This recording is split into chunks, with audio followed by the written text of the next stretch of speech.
सभी व्रतों में एकादशी का व्रत सबसे प्राचीन माना जाता है। पद्म पुराण के अनुसार स्वयं श्री ब्रह्मा जी ने देवर्षि नारद जी को उपदेश देते हुए कहा था कि एकादशी महान पुण्य देने वाली होती है। कहा जाता है कि जो मनुष्य विजया एकादशी का व्रत रखता है उसके पितर और पूर्वज कुयोनि को त्याग कर स्वर्ग लोक जाते हैं। साथ ही व्रती को हर कार्य में सफलता भी प्राप्त होती है और उसे पूर्व जन्म से लेकर इस जन्म के सभी पापों से मुक्ति मिलती है। त्रेता युग में मर्यादा पुरुषोत्तम श्री रामचंद्र जी को जब 14 वर्षों का वनवास हो गया, तब वे भाई लक्ष्मण और पत्नी सीता जी सहित पंचवटी में निवास करने लगे। वहां पर लंकापति रावण ने जब माता सीता का हरण किया, तब इस समाचार से भगवान श्री राम और भाई लक्ष्मण अत्यंत व्याकुल हुए और माता सीता की खोज में इधर उधर भटकने लगे। बहुत दुखी होकर घूमते घूमते जब वह अपनी आखिरी सांसें ले रहे जटायु के पास पहुंचे, तो जटायु ने माता सीता के बारे में पूरी कहानी बताकर अपने प्राण त्याग दिए। फिर कुछ आगे जाकर उनकी सुग्रीव से भेंट हुई और उन्होंने बाली का वध किया। फिर हनुमान ने लंका में जाकर माता सीता का पता लगाया और उनसे श्री रामचंद्र जी और सुग्रीव की दोस्ती के बारे में सारी बातें बताई। फिर लंका से आकर वीर हनुमान ने भगवान राम से सारी बात बताई। तब भगवान श्री राम ने अपनी वानर सेना के साथ लंका पर चढ़ाई करने का निश्चय किया और लंका की ओर प्रस्थान किया। लेकिन जब श्री राम जी समुद्र के किनारे पहुंचे, तब उन्होंने उस विशाल समुद्र को गौर से देखा, जिसमें भयानक जलीय जीव जंतु थे, और वह सोचने लगे कि इस विशाल समुद्र को किस प्रकार से पार करके अपनी सीता के पास में जल्द से जल्द पहुंच सकूं। विशाल समुद्र को देखकर भगवान ने लक्ष्मण जी से कहा कि हम इस समुद्र को किस प्रकार से पार करेंगे। तब लक्ष्मण जी ने कहा, हे प्रभु, आप तो सब कुछ जानने वाले हो, आप आदि पुरुष हो। कृपया यहाँ से कुछ ही दूर पर कुमारी द्वीप है, जहाँ पर बगदालभ नाम के मुनि रहते हैं।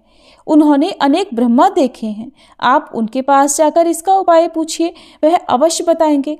भाई लक्ष्मण के इस प्रकार के वचन सुनकर श्री रामचंद्र बगदालभ ऋषि के पास गए और उनको प्रणाम करके उनके पास बैठ गए। बगदालभ ऋषि ने उन्हें पहचान लिया और पूछा, हे राम, आपका आना कैसे हुआ? तब श्री राम जी कहने लगे, हे ऋषि, मैं अपनी सेना सहित यहाँ आया हूँ और राक्षसों को जीतने के लिए लंका जा रहा हूँ, लेकिन समुद्र को पार करने का कोई उपाय बताइए, क्योंकि इस विशाल काय समुद्र को आसानी से पार कर लेना मेरी समझ से परे है। इसी खास उद्देश्य से मैं आपके पास आया हूँ। तब बगदालभ मुनि बोले कि हे राम, आपको अपनी परेशानी से छुटकारा मिल जाएगा। इसके लिए आपको फाल्गुन मास के कृष्ण पक्ष की विजया एकादशी का उत्तम व्रत करना होगा। इस व्रत के प्रभाव से विजय प्राप्त होती है।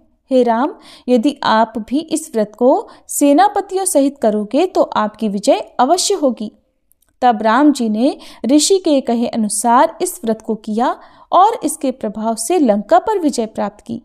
भगवान श्री कृष्ण कहते हैं, हे राजन, जो कोई मनुष्य विधि पूर्वक इस व्रत को करेगा तो तीनों लोकों में उसकी अवश्य विजय होगी। भगवान राम ने बगदालभ ऋषि के द्वारा बताए गए व्रत की विधि को पूछकर ऋषि को प्रणाम किया। फिर वहां से चले आए और समुद्र के किनारे बैठकर आराधना करने लगे और विजया एकादशी का व्रत करके भगवान राम ने अपनी समस्या का समाधान प्राप्त किया। अब सुनिए तुलसी माता की कथा। और तुलसी माता की कथा केवल एक धार्मिक कथा ही नहीं, बल्कि एक दिव्य मार्गदर्शन है जो जीवन में संतुलन और सुख की प्राप्ति का साधन बनती है।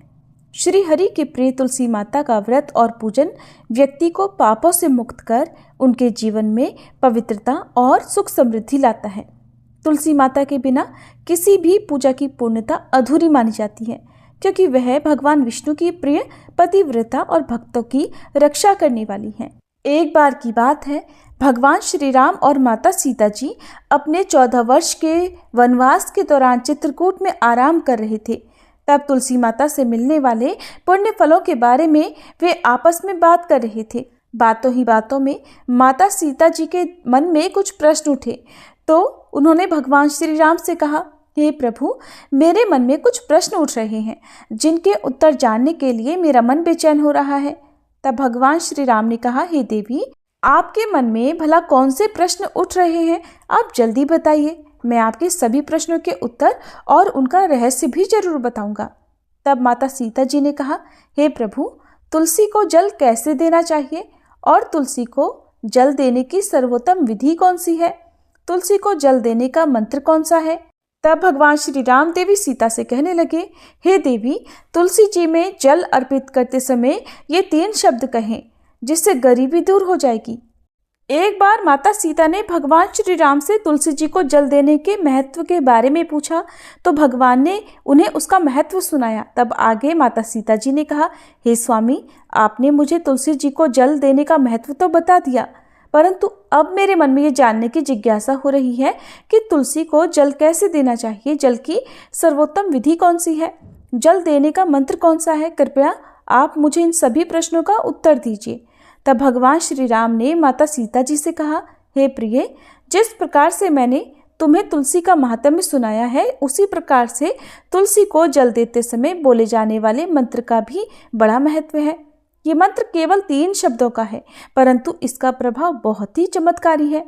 जो भी मनुष्य नित्य तुलसी को जल देते समय अपने मुख से केवल ये 3 शब्द बोल देता है, तो साक्षात माँ लक्ष्मी उसके घर में प्रवेश करती हैं और उसकी दरिद्रता दूर करती हैं, उसे धन धान्य की प्राप्ति होती है। देवी, उस मंत्र को बताने से पहले मैं आपको तुलसी के इस मंत्र का महत्व भी बताता हूँ। इस महात्म्य को सुन लेने मात्र से ही मनुष्य के समस्त पाप नष्ट हो जाते हैं और उसे कई वर्षों तक तुलसी को जल देने का पुण्य भी प्राप्त होता है। इसलिए हे देवी, आप भी इस कथा को ध्यानपूर्वक जरूर सुनिए। तब माता सीता जी ने कहा, हे प्रभु, मैं तो इस कथा को पूरा अवश्य सुनूंगी। कृपया अब आप मुझे तुलसी के मंत्र का महात्म्य सुनाइए।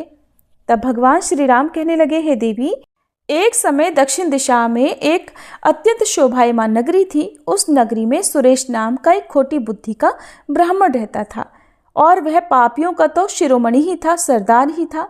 उसका जन्म एक ऐसे ब्राह्मण परिवार में हुआ था जो पाप कर्म करने वाले और शास्त्र ज्ञान से शून्य थे।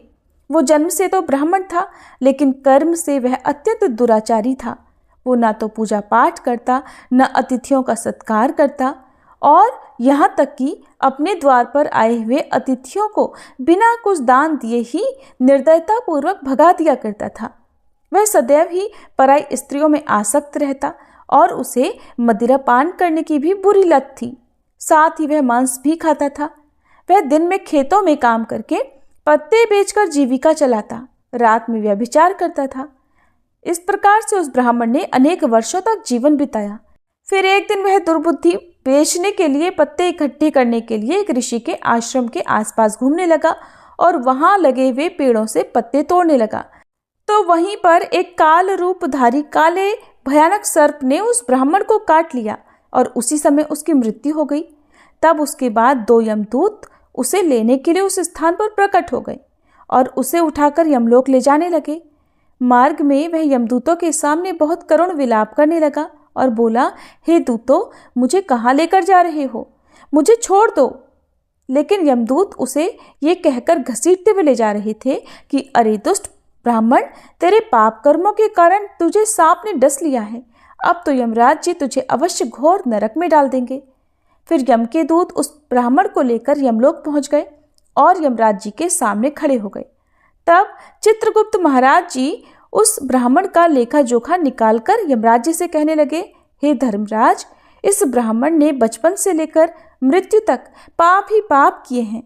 अपने पूरे जीवन में तो इसने कोई पुण्य का काम ही नहीं किया।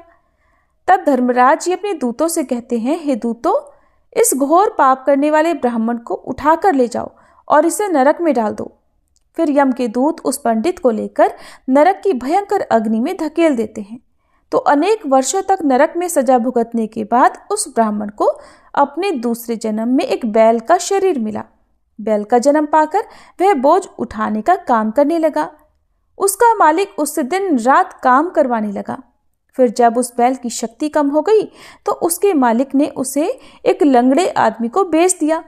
तो उस लंगड़े आदमी ने उस बैल को खुद का बोझ उठाने के काम में उपयोग करना शुरू कर दिया। वह उसकी पीठ पर बैठकर दूर दूर घूमता था। इस प्रकार से उस बैल ने 10 वर्षों तक उस लंगड़े आदमी का बोझा उठाया। फिर एक दिन वह लंगड़ा आदमी उस बैल की पीठ पर बैठकर किसी ऊंचे पर्वत पर जा रहा था। उस पर्वत पर बहुत देर तक चढ़ाई करने के कारण वह बैल थक गया। उसकी शक्ति कम हो गई और वह बेहोश होकर जमीन पर गिर पड़ा और अंतिम सांसें लेने लगा। तो वहां पर खड़े लोगों को उस बैल पर बड़ी दया आ गई और वह उसके मुख में पानी डालने लगे। उन्हीं लोगों में एक पुण्यात्मा इंसान भी था। उसने उस बैल का कल्याण करने के लिए अपना समस्त पुण्य उस बैल को दे दिया। तो वहां पर खड़े हुए कुछ और लोगों ने भी अपने अपने पुण्य को उस बैल को समर्पित कर दिया। जब सभी लोग अपना अपना पुण्य उस बैल को समर्पित कर रहे थे तो वहीं भीड़ में एक वेश्या भी खड़ी थी और ये सब देखकर उस वेश्या ने भी अपना पुण्य उस बैल को दे दिया। फिर कुछ ही क्षणों के बाद उस बैल की मृत्यु हो गई और फिर उस स्थान पर यमदूत आए और उस बैल के शरीर से उस ब्राह्मण की आत्मा को निकालकर यमलोक ले गए। यमलोक में ले जाकर उसे यमराज जी के सामने खड़ा कर दिया। फिर चित्रगुप्त महाराज जी ने उसका लेखा जोखा देखा तो आश्चर्य में पड़ गए, क्योंकि वेश्या के द्वारा दिया गया पुण्य सबसे अधिक बड़ा था और उस पुण्य के प्रभाव से उस ब्राह्मण के सभी जन्मों के पाप नष्ट हो गए थे। फिर यमराज जी ने उस ब्राह्मण के सारे पाप क्षमा कर दिए और कहने लगे, हे ब्राह्मण, उस वेश्या ने तुझे अपना पुण्य देकर तुझ पर बड़ा उपकार किया है। केवल उसी के पुण्य के कारण तुम्हारे सब जन्मों के पाप नष्ट हो गए हैं। और फिर यमराज जी ने उसे एक बार फिर से मनुष्य योनि में जन्म प्रदान किया। इस बार उसे पृथ्वी पर एक उत्तम पंडित कुल में जन्म मिला। उस महापुण्य के प्रभाव से उसे इस नए जन्म में पूर्व जन्म की सारी बातें याद आने लगी। तो वह ब्राह्मण खड़ा हो गया और उसे याद आया कि पिछले जन्म में जब वह बैल था तो एक वेश्या ने मुझे अपने पुण्य दे दिए थे और उसके मन में उस वेश्या के बारे में जानने की इच्छा हो गई और उस महापुण्य के बारे में जानने के लिए वह उस वेश्या का पता लगाने के लिए ढूंढता हुआ उसके नगर में चला गया। तो वह वेश्या अब तक बूढ़ी हो गई थी। फिर जब उसे ढूंढने पर वह वेश्या मिल गई तो वह उसके सामने जाकर उसे बार बार प्रणाम करने लगा और उसका धन्यवाद करने लगा। तब वेश्या कहने लगी, हे ब्राह्मण, आप कौन हैं और किस कारण आप मुझ वेश्या को धन्यवाद कर रहे हैं?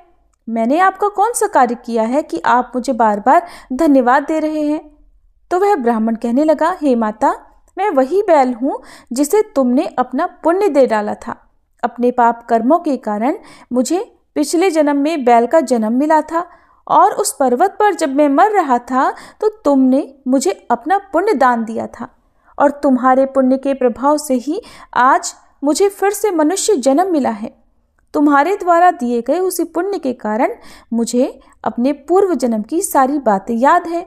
लेकिन हे माता, मैं आज यहाँ पर यह जानने के लिए आया हूँ कि आपने मुझे उस समय अपना कौन सा पुण्य दान दिया था जिस कारण से मेरे सभी जन्मों के पाप खत्म हो गए। मैं उसी पुण्य के बारे में जानना चाहता हूँ। ब्राह्मण की बात सुनकर वेश्या ने कहा, हे ब्राह्मण, मैंने तो अपने जीवन में कभी कोई पुण्य का काम ही नहीं किया, परंतु मेरे घर में एक तोता है जो पिंजरे में रहकर हमेशा कुछ बोलता रहता है और उसी को सुन सुनकर मेरी अंतरात्मा पवित्र हो गई है। उसी तोते के द्वारा बोले गए मंत्र का पुण्य मैंने तुम्हें दान में दे दिया था। फिर वह वेश्या और पंडित उस तोते के पास गए। तब वहां जाकर ब्राह्मण ने उस तोते से पूछा, हे तोते, तुम कौन सा मंत्र बोलते रहते हो जिससे हमारे जीवन का उद्धार हुआ है? ये मंत्र तुम्हें किसने सिखाया और इस मंत्र का क्या अर्थ होता है? तब उस तोते ने अपने पूर्व जन्म का वृतांत सुनाना आरंभ किया। वह तोता कहने लगा, हे ब्राह्मण, पिछले जन्म में मैं एक पंडित था। मैं अपने ज्ञान के अहंकार में अंधा हो गया था। मैंने कभी गुरुजनों का आदर नहीं किया, सदैव ही उनका अपमान किया। मुझे अपने ज्ञान पर इतना ज़्यादा गर्व हो गया था जिस कारण से मेरे अंदर क्रोध और अधिक बढ़ गया था और मारे क्रोध के मैं सभी से द्वेष करने लगा।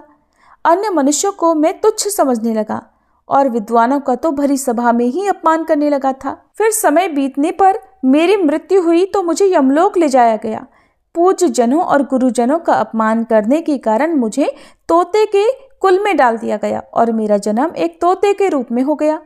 मेरे पाप कर्मों के कारण छोटी अवस्था में ही मेरे माता पिता से वियोग हो गया। फिर मैं पेड़ की डाल पर बैठकर रो रहा था तो उसी स्थान से कुछ ऋषि जा रहे थे। उन्होंने मेरी दयनीय पुकार सुन ली और मुझे लेकर अपने आश्रम में चले गए। वहां उस आश्रम में उन्होंने मुझे एक सुंदर पिंजरे में रखा और मेरा बहुत अच्छी तरह से ख्याल रखा। वो मुझे रोज भोजन दिया करते थे, पढ़ाते थे। उस स्थान पर बहुत सारे ऋषि मुनि और उनकी स्त्रियां और बालक सभी रोज तुलसी के पौधे को जल देते थे और तुलसी के सामने एक मंत्र का जाप किया करते थे। उन्हीं के मुख से बार बार उस मंत्र को सुनकर मैंने उसे रट लिया और तब से मैं उस मंत्र को जान गया हूँ और वही मंत्र मैं दिन रात बोलता रहता हूँ। उस मंत्र के प्रभाव से मेरी कभी मृत्यु नहीं हुई और मेरी आयु आज 100 वर्ष की हो गई है। मैं इतने वर्षों तक जीवित रहा। फिर एक रात को एक चोर उस स्थान पर आ गया और उसने मुझे वहां से चुरा लिया। फिर इस वेश्या ने मुझे उस चोर से खरीद लिया और इस वेश्या के घर पर आने के बाद भी मैं उस मंत्र को बोलता रहता हूँ, जिसे सुनकर इस वेश्या का मन भी पवित्र हो गया है और इसने वेश्या का काम छोड़कर भगवान श्री हरि का भजन कीर्तन करना प्रारंभ कर दिया है, भगवान की भक्ति करना प्रारंभ कर दिया है और उसी मंत्र के प्रभाव से इस वेश्या की आत्मा भी पवित्र हो गई है। हे ब्राह्मण, उस मंत्र के पुण्य से अब आप भी मुक्त हो गए हैं। इस प्रकार से तोते ने उस ब्राह्मण को और वेश्या को सारा वृतांत सुना दिया, जिसे सुनकर वह पंडित और वेश्या दोनों ही अत्यंत प्रसन्न हुए और फिर वे दोनों ही रोज तुलसी को जल देकर उस मंत्र का जाप करने लगे। फिर वह तोता, वेश्या और वह ब्राह्मण तीनों उस मंत्र के प्रभाव से दिव्य विमानों में बैठकर भगवान श्री हरि विष्णु के लोक को चले गए। ये सारा वृतांत सुनाकर भगवान श्री राम कहते हैं, हे देवी, देखा आपने, केवल तुलसी के इस मंत्र के प्रभाव से ही तोते, उस वेश्या और उस पंडित के सभी पाप नष्ट हो गए। इसलिए सभी मनुष्य रोज तुलसी को जल देते समय एक मंत्र का उच्चारण अवश्य करें। हे देवी, वह मंत्र इस प्रकार है, जिसे आप भी ध्यान से सुनिए। ओम श्री हरि प्रियाय नमः, ओम श्री हरि प्रियाय नमः, ओम श्री हरि प्रियाय नमः। जो भी स्त्री नित्य तुलसी के समक्ष इस मंत्र का उच्चारण करेगी वह सौभाग्यशाली बनेगी। जो भी पुरुष तुलसी के सामने इस मंत्र का उच्चारण करेंगे उसे अपार धन की प्राप्ति होगी। जिस घर के सामने नित्य तुलसी की पूजा की जाएगी उस घर में साक्षात माँ लक्ष्मी का वास होगा। तुलसी जी का यह मंत्र राजकल्प तरु है। ये समस्त फलों को प्रदान करने वाला है। इसलिए जो भी तुलसी के सामने इस मंत्र का उच्चारण करेगा उसे संपूर्ण सिद्धियां प्राप्त होंगी। स्त्रियों को सदैव ही स्नान करके अपने बाल बांधकर मांग में सिंदूर भरकर नित्य तुलसी को जल देकर इस मंत्र का उच्चारण करना चाहिए। रोज तुलसी के पौधे की परिक्रमा करने के साथ ही सभी पाप नष्ट हो जाते हैं। रोज शाम के समय तुलसी के पास दीपक जलाएं और तुलसी के पास बैठकर भगवान विष्णु की आराधना करें। तुलसी के पास दीपक जलाने से मनुष्य को धन धान्य की प्राप्ति होती है। हजारों अमृत के घड़ों से नहाने पर भी श्री हरि को इतनी तृप्ति नहीं मिलती जितनी मनुष्य के द्वारा तुलसी का एकमात्र एक पत्ता चढ़ाने से ही हो जाती है। 1000 गायों के दान से मनुष्य जो फल प्राप्त करता है वही फल तुलसी के पत्ते के दान से पा लेता है। तो इस प्रकार भगवान श्री राम ने माता सीता जी को तुलसी जी का महात्म्य सुनाया। तो ये थी तुलसी माता की कथा। सभी मिलकर प्रेम से बोलिए तुलसी मैया की जय। श्री हरि विष्णु भगवान की जय।